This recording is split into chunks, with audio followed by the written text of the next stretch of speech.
Hi, I'm Ruban Selvanayagam, co-director here at Property Solvers. If you've ever sold a property or you're right in the middle of it, you'll know how frustrating it can be. Endless delays, chasing for answers, and that constant cloud of uncertainty. It's no wonder that so many buyers and sellers find the whole system exhausting. And the stark reality is that in 2025 so far, View My Chain has recorded over 214,000 fall-throughs and counting. At current rates, that could mean roughly 1 in 3 property sales fails to complete this year. Each one represents wasted surveys, conveyancing bills, and months of lost effort, a reminder of how fragile the process remains. So why do so many transactions fall apart, and what's been done to fix it? In this video, I'll unpack the biggest causes and highlight the new tools and innovations that are starting to make a difference. So let's dig in. The truth is, there's no single reason why house sales collapse. Sometimes it's the system, sometimes it's finance, and sometimes it's just life getting in the way. And whilst every sale is different, the patterns are clear. To keep things simple, I've broken the causes down into 7 broad areas that we often come across here at Property Solvers. First up, pricing and the market. With many estate agents continually overinflating property values to win business, buyers can quickly lose trust, and that uncertainty ripples straight into the sales process, especially during negotiations. From a wider perspective, it remains very much a buyer's market at the moment, and whilst headlines about falling prices may be open to debate, they still shape the sentiment. Add in sustained higher interest rates and uncertainty over what Rachel Reeves might announce in the autumn budget, especially around stamp duty and capital gains tax, and buyer caution only deepens. With the market tipped in their favour, Gazundering is also on the up. This is where buyers effectively capitalise on the uncertainty to force last-minute price cuts. It leaves sellers facing a harsh choice: accept less or start things all over again. Next, chains and delays. If you've ever been caught in one, you know just how brutal they can be. One weak link and the whole thing collapses. This is particularly common in London and the South East, where several hundred thousands of pounds are often tied up in every step of the chain. If one buyer can't get a mortgage or one seller drags on paperwork, everything grinds to a halt. Add in slow local searches, overstretched solicitors, and surveyors booked up for weeks. And it's no surprise that buying and selling a house remains one of the most stressful processes people go through. Indeed, our own Property Solver speed of sale tool shows that it now takes around 6 months on average from listing to completion, and that's assuming that the sale actually completes. You can use the tool yourself. We'll add the link in the show notes to see how long it typically takes in your area. Meanwhile, GoTo, a conveyancing and property services firm, has found that completion timelines have bizarrely risen by 38% over the last decade, underlining just how much slower the process has become. Remember, roughly 2/3 of UK transactions sit in a chain, so one failure often ripples across multiple moves. And when it drags on that long, people get chain fatigue. They lose patience or their circumstances change, and suddenly the whole deal falls apart. Third, valuations and surveys. One mention of damp, roof issues, or potential structural problems, and suddenly buyers are running for the hills. Surveyors are also cautious these days, often downvaluing properties compared to the agreed price. That leaves buyers often short on their mortgages, forcing awkward renegotiations or relistings. Insurance problems and issues such as cladding can make things worse. Flats without the right gas and electrical safety paperwork, or homes in flood zones, for instance, can also make it impossible to mortgage properties, leaving buyers with no option but to pull out. Next, mortgage and finance, which can make or break a deal. Most buyers need a mortgage, but offers only last a few months at most. With sales taking longer, offers can often expire before completion. Lenders have also frequently been known to raise important make or break criteria midway through, so a buyer approved at the start may not qualify later. Deposits can be shaky too, maybe dependent on another sale, a family gift, or money that just doesn't land when it should. Add rising transactional and moving costs into the mix, and buyers often get cold feet when the numbers stop stacking up. Fifth are the conveyancing problems. Legal red tape is another common roadblock. Missing paperwork, hidden complications, and lengthy checks can bring a sale to a grinding halt.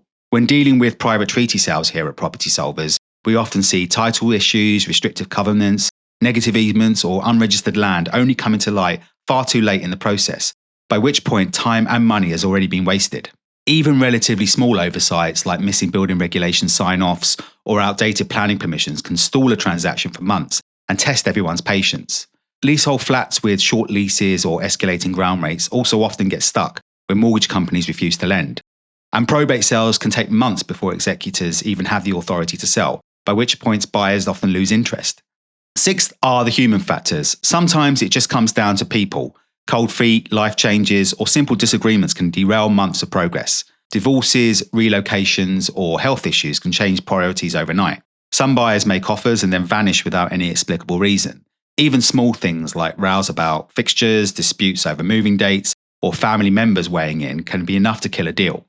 And all too often, once an offer is accepted, everyone relaxes, urgency fails, but then the deal starts to drift. Finally, there are property-specific issues. Some problems come down to the property itself. Tenanted property sales can stall if vacant possession takes too long, while cladding issues or unusual ownership structures quickly put buyers off. Shared ownership and right-to-buy transactions frequently add hurdles that buyers and solicitors have to work through. And sometimes sellers simply realise that they won't get enough from their sale to fund their onward purchase and pull the plugs themselves. The real cost of all these fall-throughs is staggering. Buyers lose money on surveys, mortgage fees, and conveyancing costs. Sellers lose weeks or months of marketing time only to find themselves back at square one. Industry-wide, the financial hit is huge. Go2 suggests collapsed deals cost the housing market around $400 million a year in wasted fees and lost time. And the broader economic impact could be around $8.6 billion when you factor in spending that never happens because moves don't complete. But the problem isn't just financial.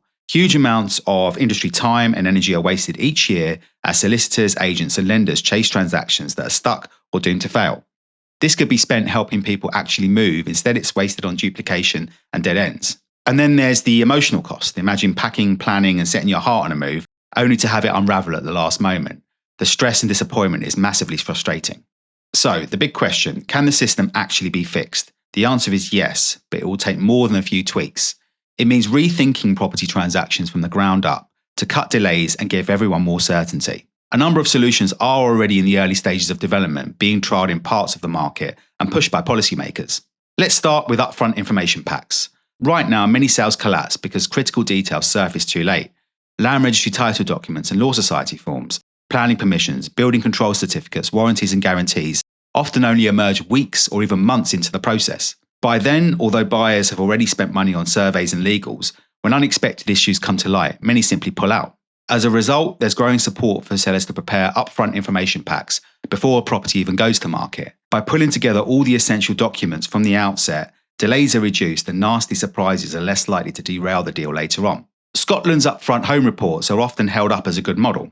ESPC data shows that around 8.7% of sales, roughly 1 in 12, collapsed a couple of years ago. While that figure only covers ESPC-listed properties, it still provides a useful benchmark and is far lower than the fall-through rate seen in England and Wales. A similar system was tried with home information packs, or HIPs, back in 2007, but they were scrapped just 3 years later. They were expensive for sellers to produce, difficult to compile, and often lack consistency or credibility for buyers and agents to really trust them. So if HIPs are ever reintroduced, they need to be cheaper, digitally streamlined, and underpinned by clear industry standards so the information is complete and reliable. Done properly, upfront packs could save time, restore confidence, and cut fall-through significantly. The next is better communication and buyer vetting. One of the simplest yet most overlooked fixes is active engagement. Far too many sales collapse because buyers and sellers aren't kept properly in the loop. If solicitors, lenders, and estate agents gave regular updates, it would ease so much of the frustration, not to mention build trust. Estate agents in particular need to step up. Too often offers are accepted without the right checks in place. As a minimum, buyers should provide proof of agreement in principle from their lender, evidence of deposit funds, and clarity on their legal position before being taken seriously. When weak buyers slip through, problems only become apparent months later, by which point time and money has already been wasted. Stronger pre-qualification and firmer standards from agents would stop many of these deals collapsing before they've even begun.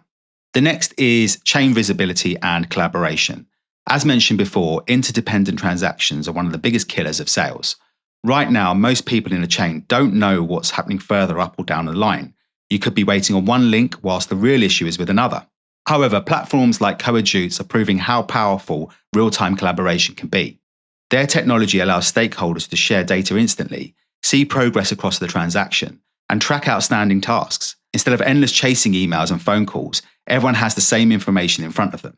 Other players are moving in the same direction. ViewMyChain, for instance, has shown in pilot schemes that greater visibility can cut the time to exchange by an average of 17 days. Services like Movely, Mio, SortMove, and even some of the larger conveyancing networks are also investing in dashboards and data sharing tools. These aim to keep chains moving and give all parties a clearer picture of where the delays sit so that the issues can be resolved quickly. Next is digital conveyancing. The legal frameworks that underpin buying and selling property is another major reason why transactions collapse. The increase in completion times is not just down to old-fashioned paperwork and snail mail. Many solicitors are overloaded, taking on more files than they can realistically handle. This leads to long response times, missed deadlines, and frustrated clients. Add to this the lack of joined-up systems between conveyancing firms, agents, surveyors, search providers, and lenders, with most communication still relying on email chains and phone calls, and it's easy to see why the delays pile up. Accelerating conveyancing through digital solutions is increasingly stripping out much of the friction that slows transactions. Tools like automated compliance checks, instant AML and ID verification, secure document sharing, e-signatures, and integrated case management platforms give buyers and sellers far more certainty that their sale will actually complete. The likes of InfoTrack and Dye & Durham are digitizing searches, SDLT returns, and land registry applications. Howler and Clio are streamlining case management and client communication, while platforms such as Third4 and OMP provide robust ID and AML verification in minutes rather than days. Together, these kinds of innovations can reduce a range of bottlenecks, cut response times, and free solicitors to focus on progressing the actual legal work rather than chasing admin. And finally, smarter property data and open standards. Another major shift is happening around the way property data is created, stored, and shared. At the moment, vital information is scattered across multiple parties, often inconsistent, and duplicated at every stage of the process. It's no wonder sales grind to a halt when details don't match up, or when buyers, lenders, and conveyancers are all working from slightly different versions of the truth. This is where initiatives like the Open Property Data Association come in. Their goal is to create common standards, a shared language for property information that everyone in the transaction can rely on. If document searches and identity checks were digitized at source in a standardized format, they could be trusted, verified, and reused across the entire transaction. The government is also pushing in this direction. The new Data Use and Access Bill will give consumers the right access to their data in a safe digital format and share it with accredited providers. Alongside this, the Smart Data Council is bringing regulators, industry, and consumer groups together to set out the rules for how property data can be securely standardized and shared. The impact will be huge: less duplication of effort, fewer disputes, and far fewer delays caused by rechecking or chasing the same information. Add in trust ecosystems similar to what we already see in open banking, and consumers could safely control and share their own verified data with estate agents, solicitors, and lenders through accredited platforms.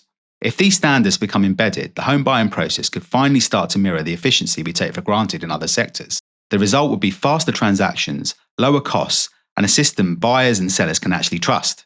So looking ahead, it's encouraging to see real momentum in tech and innovation, with new tools emerging that aim to make property transactions quicker, more transparent, and far less likely to collapse. Changes that could truly transform the experience for buyers, sellers, and the professionals supporting them. Artificial intelligence, for example, is already speeding up ID checks, fraud detection, and document review, but its potential is far greater. Imagine AI tools that can scan leases for hidden risks, predict which transactions are most likely to stall, or automatically flag missing documents before they cause delays. Platforms like Luminance and other legal tech providers are already applying AI to complex contract reviews, showing how it can transform conveyancing. Blockchain could also play a major role. Imagine if title deeds, leases, and warranties were stored securely on a blockchain. Smart contracts could instantly verify authenticity, flag gaps, and trigger key milestones automatically.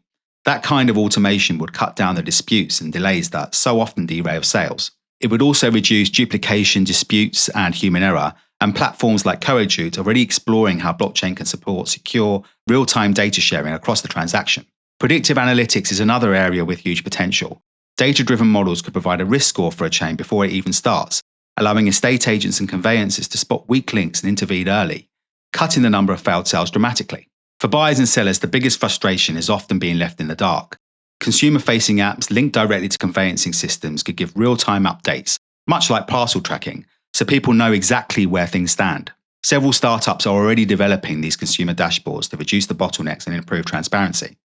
And finally, end-to-end platforms could break down the silos that exist today, where estate agents, solicitors, lenders, and surveyors all work on separate systems that rarely connect. By bringing everything together in a single dashboard, every party could share the same live view of progress. Early versions are already emerging, and it's clear that deeper integration is where the industry is heading. To conclude, when so many sales are collapsing, it's clear that the system isn't working, but there are solutions and they're starting to gain traction. Here at Property Solvers, we've designed our services to cut through a lot of this uncertainty. Whether it's a fast cash sale or selling through our 28-day or 56-day auction routes, We focus on speed, certainty, and avoiding the months of stress that often come with selling on the open market. Of course, these options won't be right for everyone, but for homeowners who want to move quickly and with peace of mind, they can be a real alternative. If you found this video useful, please don't forget to hit like, subscribe to the channel, and check out some of our other videos on buying and selling properties and the broader UK housing market. Thanks for tuning in.